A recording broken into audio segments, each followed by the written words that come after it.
Competition is taking off among Canadian airlines, and it could mean better deals for your next vacation. Who doesn't love that? Data from booking app Hopper already shows that the cost of a domestic round-trip plane ticket is down 24% from 2019, and international trips could soon follow. Joining us from Montreal this morning with a closer look at what this competition means for you is lecturer at McGill University's School of Aviation Management, John Graddick. Welcome back. Good morning, Anne-Marie. Listen, there's some fresh competition for the big names of Air Canada and WestJet. What is driving this increased competition? Oh, I think that we're having some success by the ultra-low-cost carriers in Canada. We'll look at Flair, we'll look at Lynx, we'll look at Canada Jetlines, we're looking at Porter. They've got a lot more capacity now in the marketplace than they had, let's say, in 2019. So with that additional capacity, airlines are hungry to get people to get on board airplanes. So that's good news for Canadians for the fall. And it also means that people are hungry to travel, right? And they're willing to do it if the price is right. So what effect is that going to have on prices that we could see into the fall and beyond? Well, I think what you're going to see this fall is that if you want to travel within Canada, the Lynx, the Flairs of this world will be, looking at rock bottom prices somewhere around $250 to $300 round trip from Eastern Canada to Western Canada.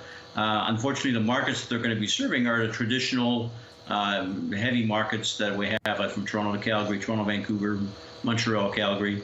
The smaller cities in Canada, unfortunately, will not have that service, so they won't get the benefit of those fares in those larger cities. But that phenomena of low prices, unfortunately, will in fact only be in Canada. Some U.S. points like LA, maybe even Orlando, but the rest of North America, Caribbean, the sun markets, and Europe will still stay pretty high. I, for one, though, welcome the cost to be able to travel across the country at a little bit of a lower rate.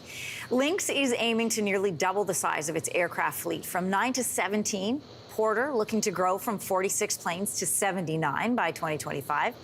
And on our show in the past, you've warned about problems that can stem from airlines jamming too many flights into already crowded airports. What concerns could more competition bring? Yeah, well, the skies will get pretty crowded, and that means that airports will get congested, as we've seen in the past.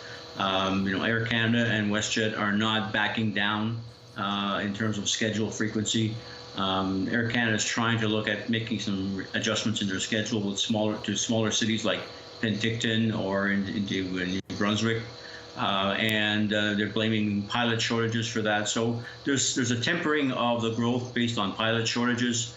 But I think, the low-cost carriers and Porter are going to be very aggressive in terms of seats, and that'll create congestion in our airports, particularly Toronto, Montreal, and possibly Vancouver. Yeah, but you bring up a really good point about staffing shortages, which are still a problem. Flight prices are influenced by a lot of different factors, and just because they fall in one part of the world doesn't mean that they're going to fall everywhere. So what is your advice for somebody who's looking for a really good deal?